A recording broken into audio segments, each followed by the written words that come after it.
Buenos días para todos. Arrancamos con el módulo de enfermedades desmielinizantes. El tema que vamos a estar desarrollando es inmunidad innata y adquirida. Sabemos que de ambos hay capítulos enteros llenos de información, así que dentro de todo lo relevante que hay acerca de estos temas, se trató de sacar algunos aspectos generales que nos permitan entender cómo sucede esa respuesta inmunológica y poder posteriormente relacionarlo con el sistema nervioso central y las patologías que estaremos desarrollando a lo largo de este módulo.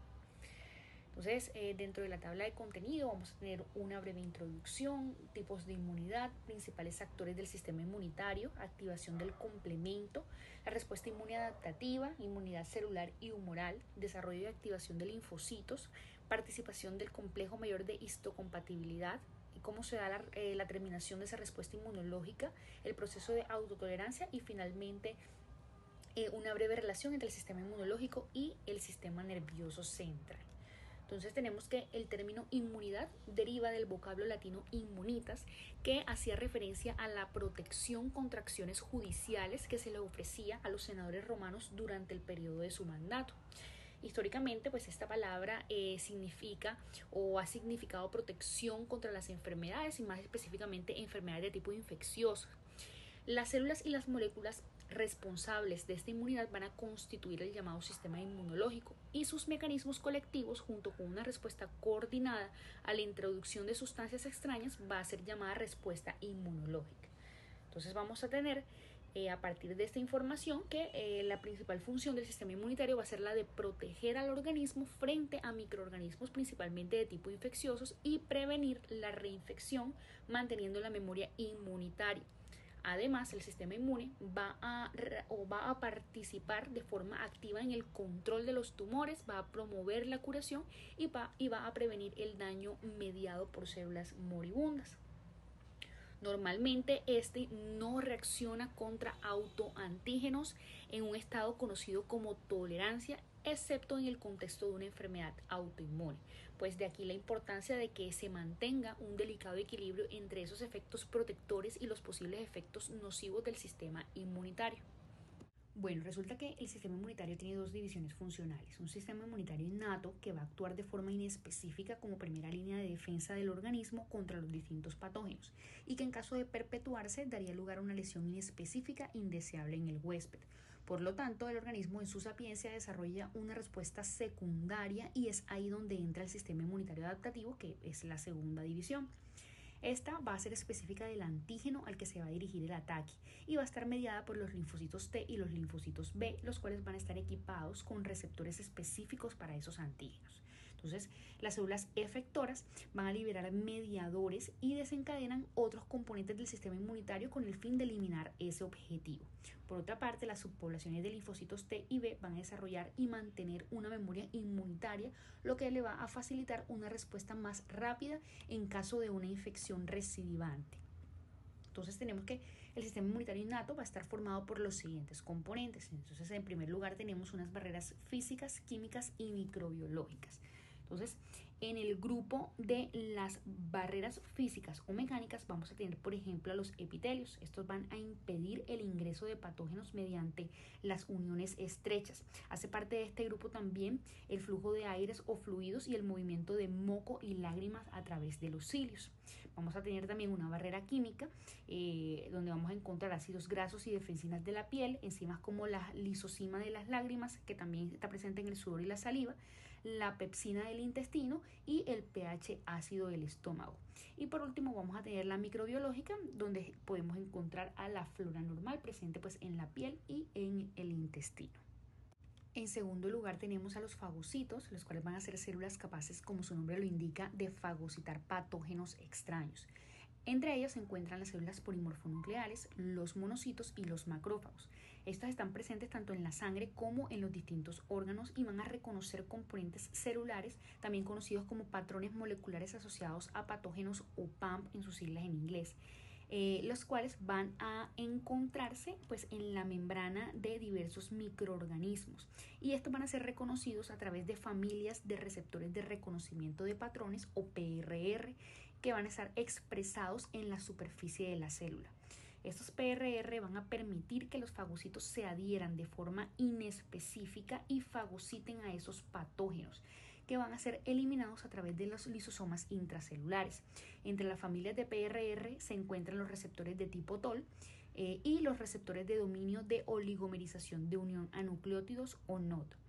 En tercer lugar tenemos a los linfocitos citolíticos naturales o natural killer. Estos linfocitos van a reconocer a las moléculas de la superficie celular de estas células infectadas, ya sean por virus o incluso también de células tumorales, y posteriormente se van a unir a ellas y las van a destruir a través de un proceso de citotoxicidad mediada por células.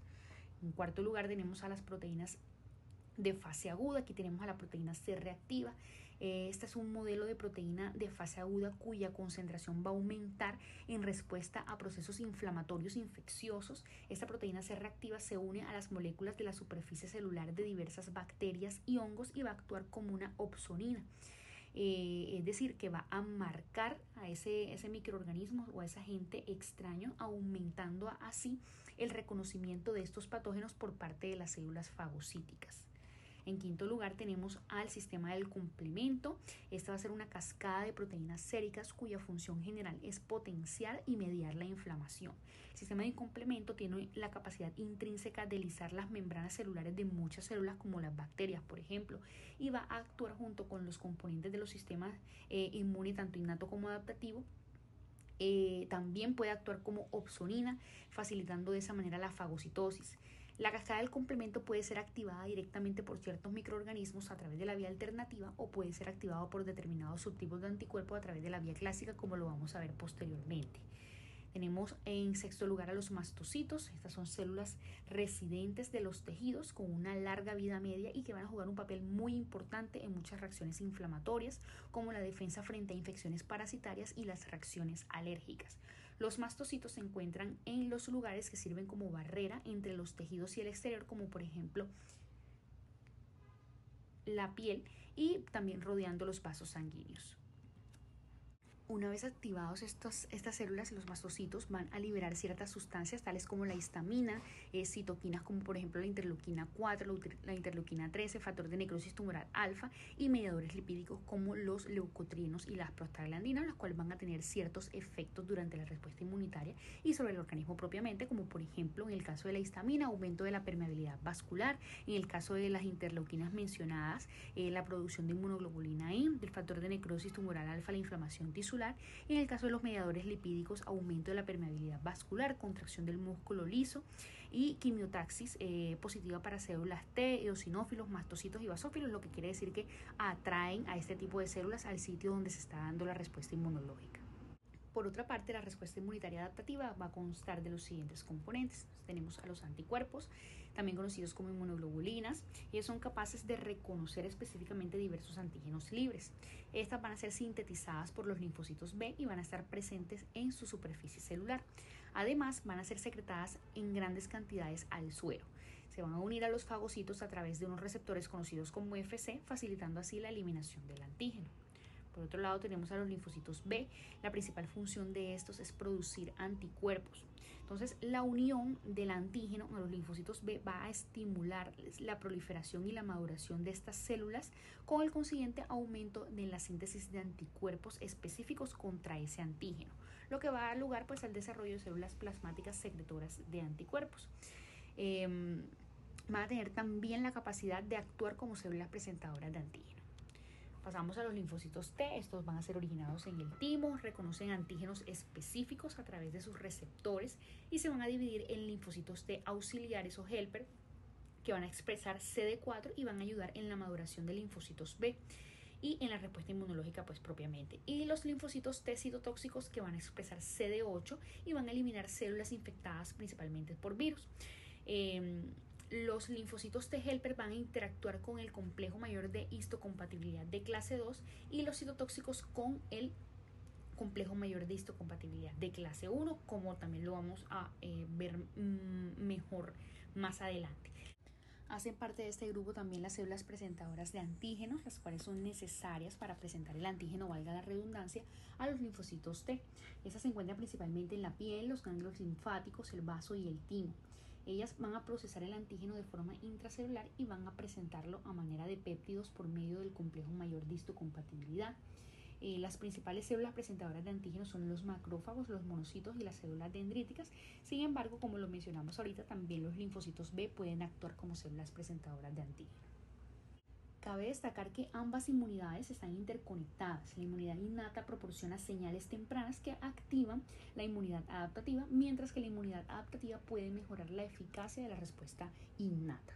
Pasaremos entonces a hablar acerca de los principales actores del sistema inmunitario, pero antes es necesario conocer de dónde vienen estas células.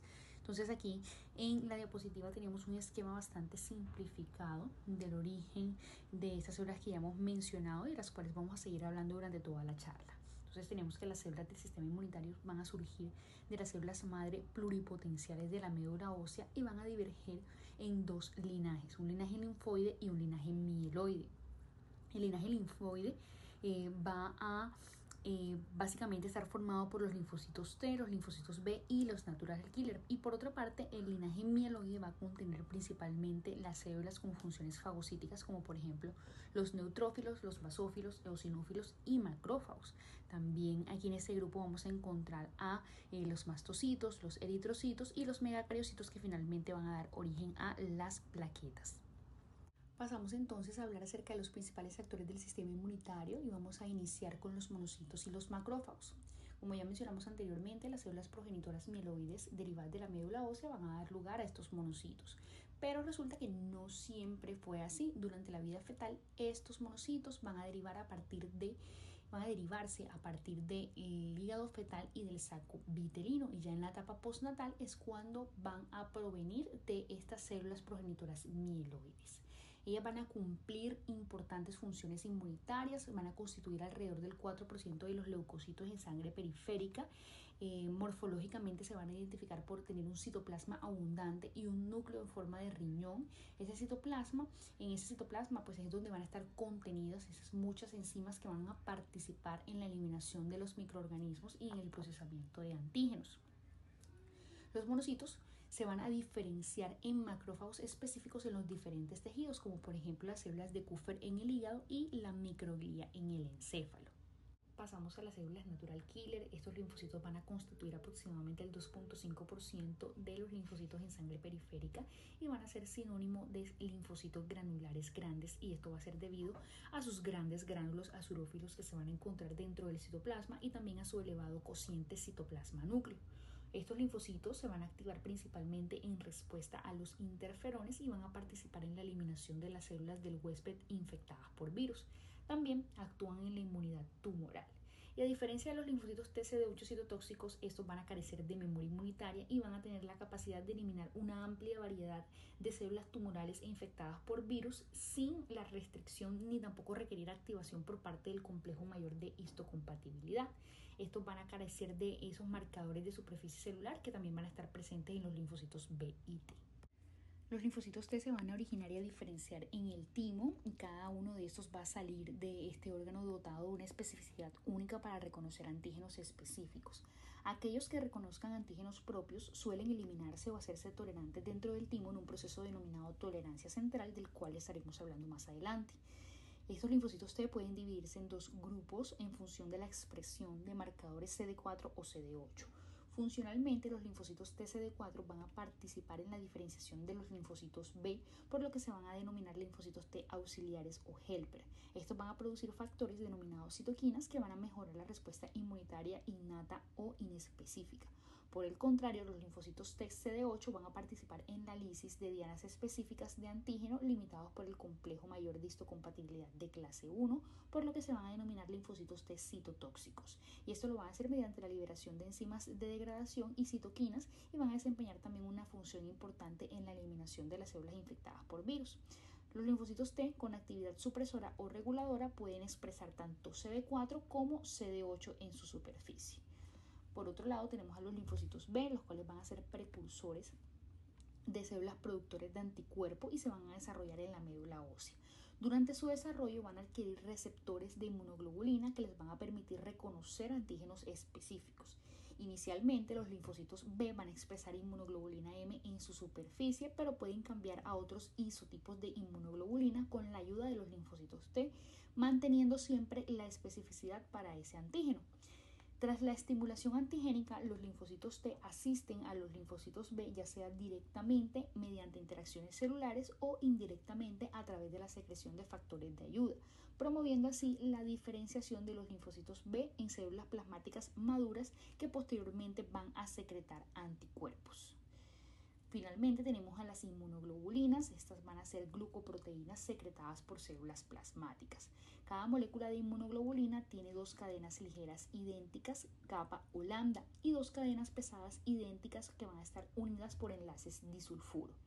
Las inmunoglobulinas se van a clasificar en 5 tipos principales: una M, una D, una G, una A y una E. Y cada tipo puede tener subclases según diferencias en esas cadenas pesadas. Cada cadena va a tener regiones variables responsables del reconocimiento del antígeno, conocidas como porción Fab, y también regiones constantes que se van a encargar de la interacción con los distintos tejidos y la fijación del complemento, conocidas como porción FC. Esta porción FC va a ser crucial para la citotoxicidad dependiente de anticuerpos y para la lisis celular mediada por el complemento. Las clases de inmunoglobulinas van a variar en su capacidad para activar el complemento. En los seres humanos se dice que los anticuerpos IgM, IgG1 e IgG3 son las que están en la capacidad de activar esa cascada del complemento, y también van a variar en sus propiedades de transporte y unión a fagocitos. Los receptores FC en las células como macrófagos, células dendríticas, neutrófilos y linfocitos natural killer van a iniciar la señalización celular cuando se unen a inmunocomplejos, así mediando respuestas celulares que pueden ser estimuladoras o inhibidoras. En esta diapositiva tenemos un cuadro que nos muestra los diferentes isotipos de inmunoglobulina con algunas de sus funciones efectoras. Entonces tenemos, por mencionar algunas, la inmunoglobulina G, que participa en la opsonización de antígenos para posteriormente ser fagocitados por los macrófagos y los neutrófilos, también en la activación del complemento por la vía clásica, al igual que la IgM. Por otro lado tenemos la IgA, que participa en la inmunidad que se lleva a cabo en las mucosas. Esta es secretada a la luz del aparato, por ejemplo, digestivo y respiratorio. Ahora, ¿cómo se da la activación del complemento? Bueno, primero tenemos que definir que el sistema del complemento es un conjunto de proteínas plasmáticas que van a colaborar en la opsonización de microbios, el reclutamiento de fagocitos al sitio de la infección y en algunos casos en la destrucción directa de microbios. Su activación va a implicar cascadas proteolíticas donde ciertas proteínas inactivas que se conocen como simógenos se van a transformar en proteasas activas, amplificando aún más esa respuesta inmunológica. La activación del complemento se inicia cuando se da el reconocimiento de moléculas en las superficies de los microbios o patógenos, y esta puede activarse por 3 vías. Entonces vamos a tener una vía clásica, una vía alternativa y una vía de las lectinas. Entonces todas ellas van a compartir una misma ruta a partir de cierto punto y van a terminar en la formación de un complejo de ataque de membrana, conocido en sus siglas en inglés como MAC. Ellas van a diferir en la forma en cómo se da su activación o en sus pasos iniciales. Entonces vamos a comenzar con la vía clásica. La vía clásica va a iniciar cuando un anticuerpo, generalmente de tipo IgM o IgG, se une a un antígeno en la superficie de una célula extraña, como por ejemplo una bacteria o un virus. Este complejo va a activar la cascada del complemento. Entonces, la unión del complejo antígeno-anticuerpo activa la primera proteína del complemento, que es C1. C1 se compone de 3 subunidades: C1Q, C1R y C1S. C1Q se va a unir a los anticuerpos que están unidos a ese antígeno. Entonces, la activación de ese C1Q va a provocar la activación de C1R y C1S, que a su vez activan las proteínas C4 y C2. C4 se divide en C4A y C4B. C4B se une al antígeno y C2 se une a C4B. La combinación de ese C4B con C2A forma el complejo C3 convertasa. Este complejo va a ser crucial porque va a activar C3. Entonces C3 convertasa activa la proteína C3, que se va a dividir a su vez en C3B y C3A. C3B se une a la superficie del patógeno o complejo inmune y forma una nueva C5 convertasa, mientras que C3A tiene funciones proinflamatorias. La C5 convertasa activa a C5, dividiéndola en C5A y C5B. C5B inicia la formación del complejo de ataque a membrana, que va a incluir las proteínas C6, C7, C8 y C9. Este complejo perfora la membrana del patógeno, causando su destrucción. Por otra parte, C3A y C5A son fragmentos anafilotoxinas que atraen células inmunitarias al sitio de la infección y aumentan así la inflamación, facilitando la respuesta inmunológica. Pasando a la vía alternativa, tenemos que esta se va a activar de forma espontánea por la presencia directa de patógenos. Entonces lo que va a suceder aquí es que la proteína C3 va a reconocer directamente algunas estructuras microbianas y a partir de allí va a activar a la C3 y C3 se va a escindir en C3A y C3B y se va pues a cumplir toda la ruta que ya mencionamos hasta la formación del complejo de ataque de membrana. Y por último tenemos la vía de las lectinas.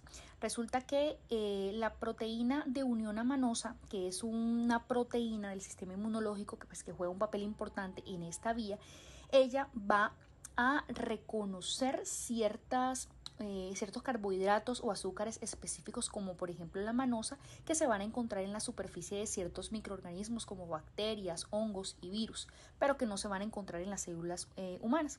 Esto permite que esta proteína de unión amanosa actúe como un PRR que ya definíamos anteriormente, que era detectando la presencia de patógenos. Entonces, este reconocimiento pues le va a permitir que se una esta proteína a estos azúcares y se dé la activación del sistema del complemento a través de la activación de C2, C4 y pues toda la ruta también que ya mencionamos antes.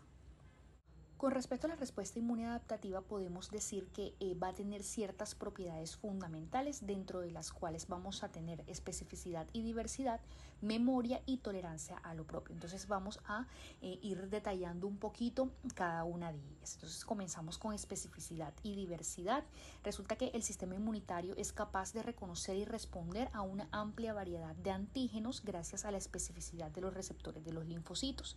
Cada linfocito va a tener un receptor de antígeno único que le va a permitir distinguir entre diferentes epítopos, que son partes específicas de un antígeno. Estos están presentes en individuos no inmunizados y son capaces de reconocer y responder a antígenos extraños en un proceso que se conoce como selección clonal. Entonces, la diversidad de repertorio linfocitario, que va a abarcar un gran número de determinantes antigénicos distintos, es clave para que el sistema inmunitario pueda defenderse de los múltiples patógenos presentes en el ambiente. Entonces, aquí tenemos un esquema en el que nos muestra cómo se da la activación de estos linfocitos B y posteriormente su replicación y maduración, convirtiéndose en células plasmáticas formadoras de anticuerpos. Entonces, lo primero que vamos a ver es que las células madre hematopoyéticas van a dar lugar a los linfocitos B, cada uno de ellos con diferentes anticuerpos en sus superficies o expresados en sus superficies, capaz de reconocer diferentes tipos de epítopos presentes en diferentes antígenos. Entonces, una vez esos anticuerpos en la superficie del linfocito B reconozcan un epítopo de un antígeno, se va a dar su activación. Su activación, recordemos que aquí participan los linfocitos TCD4 ayudadores para que se dé su proliferación y maduración. Posteriormente, pues ellas van a convertirse en células plasmáticas y estas células plasmáticas van a generar estos anticuerpos que van a ser específicos contra ese antígeno, el cual dio lugar a la activación del linfocito. Entonces, pues eso para posteriormente hacer pues la destrucción de ese patógeno, ¿no? Pasamos a la segunda propiedad, que es la memoria inmunológica. El sistema inmunitario tiene la capacidad de recordar antígenos a los que ha estado expuesto previamente, lo que le va a permitir una respuesta más rápida y potente en exposiciones posteriores. Las respuestas secundarias a un mismo antígeno son más rápidas, van a ser también más intensas y a menudo van a ser más efectivas que la respuesta inicial, y esto se va a deber a que las células de memoria específicas del antígeno van a aumentar en número y van a responder de manera más vigorosa, por decirlo así, que los linfocitos vírgenes en la primera exposición. La memoria inmunológica pues sabemos que va a ser crucial para la protección a largo plazo contra patógenos recurrentes o infecciones recidivantes. En tercer lugar, entonces tenemos la autotolerancia. El sistema inmunitario también tiene la capacidad de distinguir entre los antígenos propios y los extraños, evitando de esta manera atacar pues las propias células del organismo. La autotolerancia se va a mantener mediante varios mecanismos, como por ejemplo la eliminación de linfocitos autorreactivos, la inactivación de estos linfocitos o su supresión por otras células reguladoras, Podemos decir que si la autotolerancia falla, el sistema inmunitario puede atacar los antígenos propios, lo que puede llevar al desarrollo de enfermedades autoinmunes.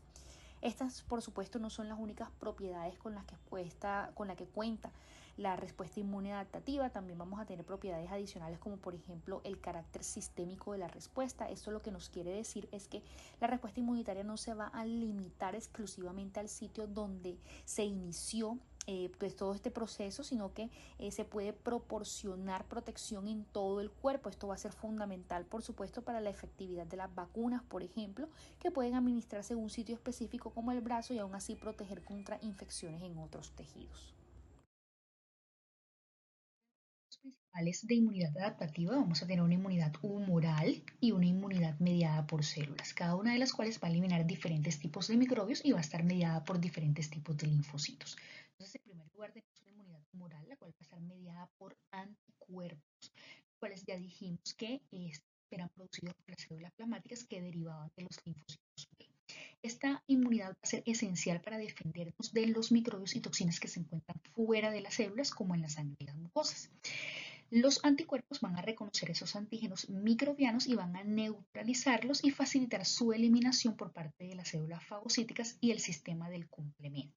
Entonces recordemos que este va a ser el principal mecanismo de defensa contra esos patógenos extracelulares.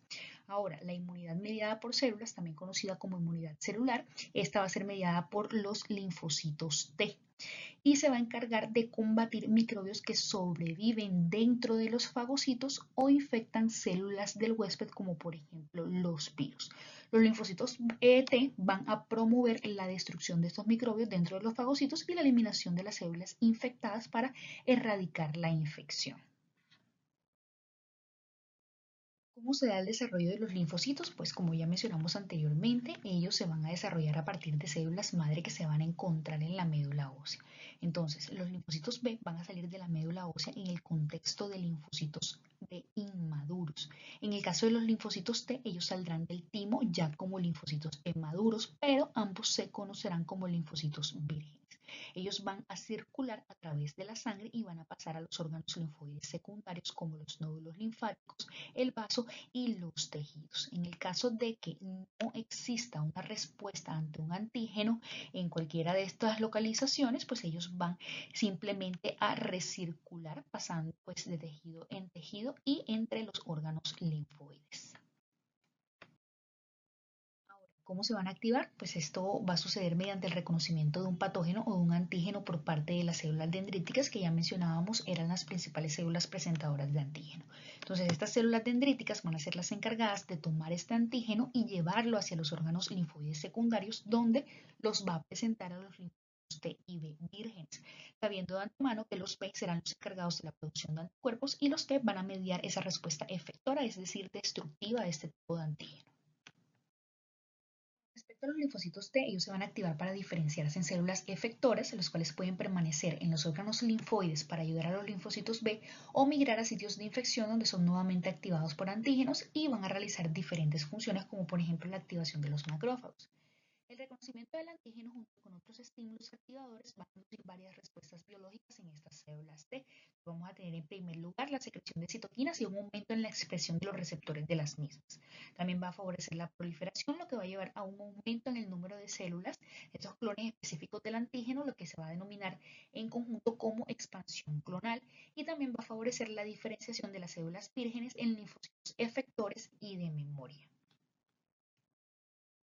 De la activación, las células T también envían señales de retroalimentación a las células presentadoras de antígeno, lo que va a aumentar su capacidad para activar más células T, creando de esta manera un ciclo de retroalimentación positiva.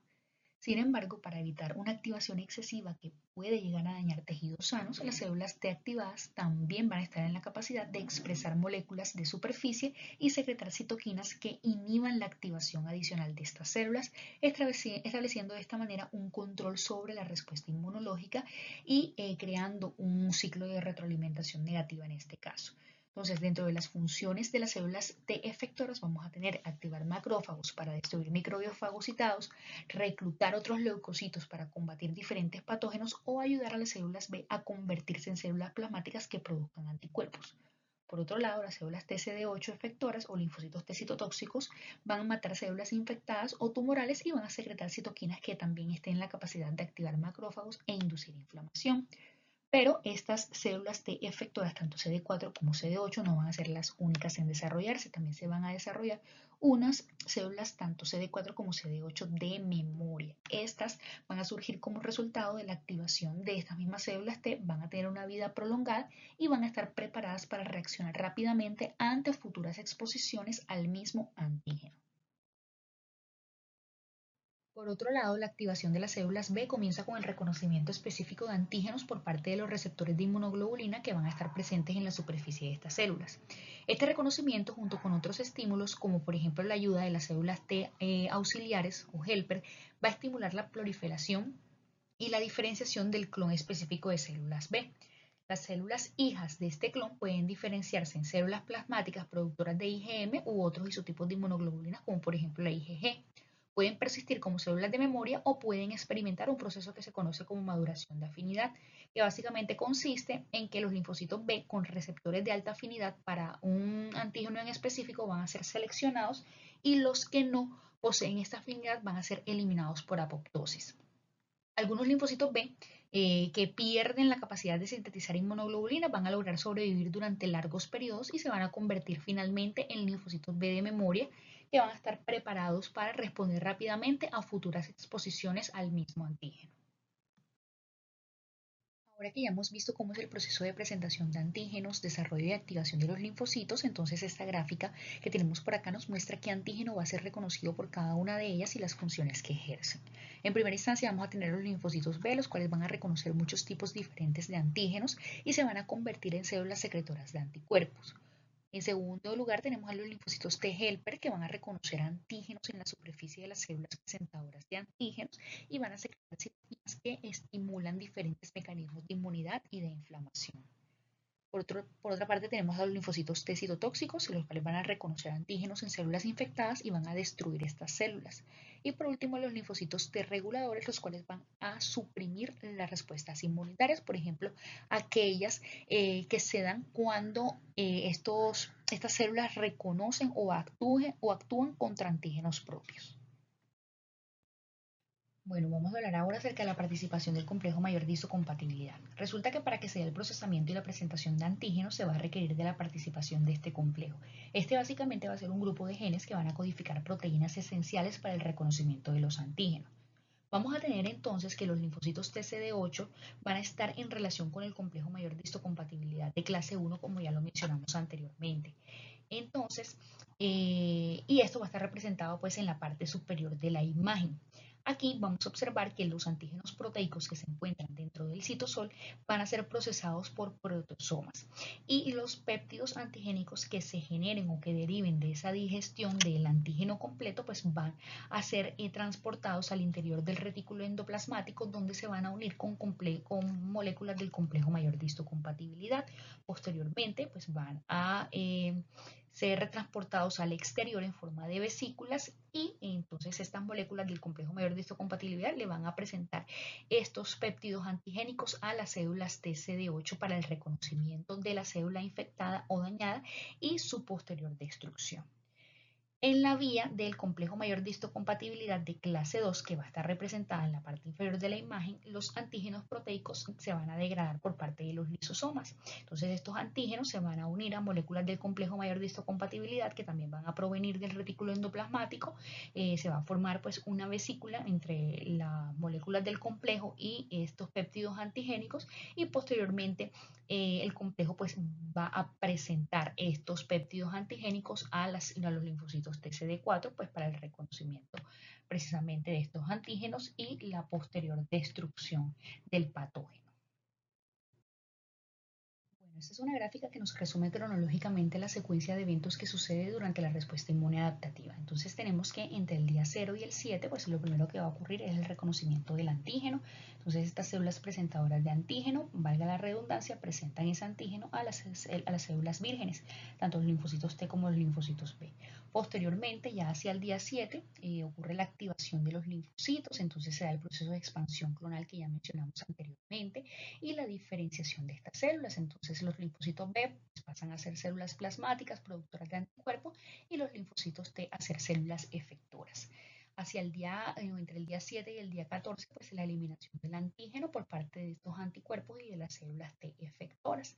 Entre el día 14 y el 21, pues ya se da la apoptosis de esas células que participaron en la destrucción del antígeno y aquellas que se diferenciaron en células de memoria, pues van a sobrevivir para futuras infecciones o futuros ataques por estos mismos patógenos. Vimos cómo se daba o cómo se iniciaba todo este proceso de la respuesta inmunitaria. Ahora vamos a ver cómo se da la finalización de la misma. Entonces, tenemos que el objetivo principal de la respuesta inmune, pues como ya se mencionó anteriormente, va a ser proteger al organismo frente a microorganismos, principalmente de tipo infecciosos, y generar tanto linfocitos T como B de memoria que proporcionen posteriormente respuestas rápidas una vez hayan encuentros posteriores con el mismo antígeno. Sin embargo, una vez eliminado el antígeno, pues va a ser crucial que la respuesta inmunitaria se dé por terminada para evitar daños innecesarios al organismo y prevenir respuestas autoinmunes. Además, el sistema inmunitario pues debe mantener la autotolerancia, es decir, evitar atacar a los propios tejidos del cuerpo. Entonces, dentro de los mecanismos como más conocidos vamos a tener a los siguientes. Entonces, en primera instancia vamos a tener a la inhibición de los linfocitos B. Resulta que la eliminación del antígeno generalmente se va a llevar a cabo por parte de las células del sistema retículo endotelial o por la formación de complejos antígeno-anticuerpo, los cuales van a jugar un papel crucial en la inhibición de la actividad de los linfocitos B. Estos complejos antígenos-anticuerpos pueden inhibir la diferenciación y proliferación de los linfocitos B mediante la interacción con el receptor Fc, que va a estar presente en la superficie de los linfocitos B. Esta interacción va a actuar como un mecanismo de retroalimentación negativa, evitando de esta manera una respuesta excesiva. En segundo lugar, tenemos a la acción de las inmunoglobulinas. Resulta que las regiones variables de las moléculas de inmunoglobulinas y de los receptores de células T son proteínas que pueden actuar como antígenos. Entonces, estas regiones variables, conocidas como idiotopos, van o pueden inducir respuestas inmunitarias contra ellas mismas, denominadas respuestas anti-idiotípicas. Entonces la hipótesis dice que o sugiere que estas respuestas anti-idiotípicas regulan la respuesta inmunitaria creando un sistema de control dentro del propio sistema inmunitario. Sin embargo, el grado en que este mecanismo contribuye a la regulación general del sistema inmunitario en realidad aún sigue siendo un poco claro. En último lugar tenemos a la regulación de los linfocitos T. Tenemos que la terminación de la respuesta inmunitaria de los linfocitos T pues involucra varios mecanismos dentro de los cuales se va a incluir la anergia, la muerte celular inducida por activación y la regulación mediada por citoquinas, como lo vamos a ver a continuación. La tolerancia a los antígenos propios es una propiedad fundamental del sistema inmunitario normal y no tolerar lo propio da lugar a reacciones inmunitarias contra antígenos propios, también denominadas autoantígenos. Existen dos tipos de tolerancia, tenemos una central y una periférica. La tolerancia central en las células T va a ocurrir durante el proceso de maduración en el timo, donde muchas células T inmaduras van a ser capaces de reconocer autoantígenos con alta afinidad y estos van a morir a través de un proceso conocido como selección negativa o de lesión. Este proceso pues, va a asegurar que las células T maduras que salgan del timo y se desplacen hacia tejidos linfoides periféricos no sean reactivas a muchos antígenos propios presentes en el timo. Por otra parte, algunas células TCD4 autorreactivas que reconocen antígenos propios en el timo no van a ser eliminadas mediante el proceso anterior, sino que se van a diferenciar en células T reguladoras que posteriormente van a ser capaces de inhibir respuestas contra antígenos propios ya en la periferia. En segundo lugar, tenemos a la tolerancia periférica de células T. Y esta va a incluir mecanismos como la anergia, que es la falta de respuesta funcional, la supresión por parte de los linfocitos T reguladores y la de lesión, también conocida como muerte celular. Estos mecanismos van a ser fundamentales para la tolerancia a antígenos propios específicos de tejidos que no son abundantes en el timo. No se sabe con certeza si la tolerancia a diferentes antígenos propios se mantiene por uno de estos mecanismos en particular o si todos estos funcionan de manera cooperativa para prevenir la autoinmunidad. Entonces, pasamos a la energía. La energía de los linfocitos T ocurre cuando estos no reciben las señales necesarias para activarse de forma correcta. Lo que sucede normalmente es que una célula presentadora de antígeno va a mostrar el antígeno junto con el complejo mayor de histocompatibilidad, como ya lo mencionamos anteriormente, y esta va a ser la señal número uno para que se produzca la respuesta, por decirlo así. Sin esta señal, el linfocito T va a morir porque no obtiene ninguna estimulación. Ahora, si la señal 1 se presenta sin señales coestimuladoras que corresponden a la señal número 2, el linfocito T se va a volver anérgico, como ocurre cuando los antígenos son presentados por células presentadoras de antígenos no profesionales, como por ejemplo los linfocitos B. En segundo lugar, tenemos la apoptosis, que es la muerte celular programada. Esta puede ser inducida por factores como la retirada de citoquinas o la estimulación repetida por parte de antígenos, lo que va a activar una vía que es la vía Fas ligando en los linfocitos T. O esta vía, de manera muy simplificada, pues básicamente va a tratarse de un dominio que se va a encontrar en la superficie de los linfocitos T denominado Fas y otro dominio denominado Fas ligando. Entonces la unión del dominio Fas ligando de un linfocito T con el dominio Fas de otro va a inducir o va a activar la vía de las caspasas dentro de la célula que contenga el dominio Fas, y esto pues va a favorecer la apoptosis de este linfocito T autorreactivo, lo que pues va a ser crucial para evitar el desarrollo de síndromes o enfermedades autoinmunes. Pues tenemos a la supresión por parte de los linfocitos T reguladores. Estas van a ser células del sistema inmunitario que van a suprimir las respuestas de linfocitos T, CD4 y CD8 para evitar daños al organismo. Se van a caracterizar por la expresión de marcadores como CD25 y el factor de transcripción FOXP3, cuya ausencia provoca trastornos autoinmunes. Los linfocitos T reguladores van a actuar a través de citoquinas inmunosupresoras y moléculas inhibidoras como la CTLA4, siendo esenciales para el control de la respuesta inmunitaria en enfermedades autoinmunes. El sistema nervioso central es una región única del cuerpo donde las reacciones inmunitarias difieren significativamente de las observadas en otros tejidos. Estas diferencias se van a deber principalmente a su arquitectura, a su composición celular y a la expresión molecular distintiva de esta localización, lo que le otorga al sistema nervioso central un estatus de privilegio inmunitario, entre comillas. Sin embargo, las mismas características van a jugar un papel muy importante en el desarrollo de enfermedades inmunomediadas, en infecciones del sistema nervioso central, en cuanto a la supervivencia tumoral y la respuesta a distintos tratamientos. Entonces, dentro de los factores que contribuyen a este privilegio inmunitario, tenemos en primer lugar la ausencia de un drenaje linfático clásico. Tradicionalmente se creía que el sistema nervioso central carecía de un sistema linfático, lo que limita la circulación y la respuesta inmunitaria en esta región. Sin embargo, pues el descubrimiento reciente de vasos linfáticos en los senos durales ha abierto nuevas áreas de investigación sobre el tráfico de células inmunitarias en el cerebro. En segundo lugar, tenemos a la barrera hematoencefálica. Esta va a estar compuesta por uniones estrechas entre las células endoteliales y las prolongaciones de los astrocitos, lo que va a limitar el paso de células y factores inmunitarios al sistema nervioso central. Esta barrera, por supuesto, va a ser crucial para mantener un entorno inmunitario restringido en el sistema nervioso central. En tercer lugar, tenemos a la baja expresión de factores del complejo mayor de histocompatibilidad. Las células residentes del sistema nervioso central, como por ejemplo la microglía y los oligodendrocitos, presentan bajos niveles de moléculas de este complejo, especialmente del clase 2. Entonces, la expresión de complejo mayor de histocompatibilidad en las neuronas va a ser casi indetectable y solamente se va a incrementar en presencia de citoquinas como el interferón gamma. En cuarto lugar, tenemos la presencia de pocas células presentadoras de antígeno. El sistema nervioso central pues tiene una baja concentración de células dendríticas, lo que ya habíamos dicho que eran potentes células presentadoras de antígeno. Sin embargo, bajo ciertas condiciones, las microglías que se ha descrito pueden actuar como células presentadoras de antígeno, especialmente cuando son estimuladas por citoquinas inflamatorias. Y en último lugar tenemos a los factores inmunosupresores.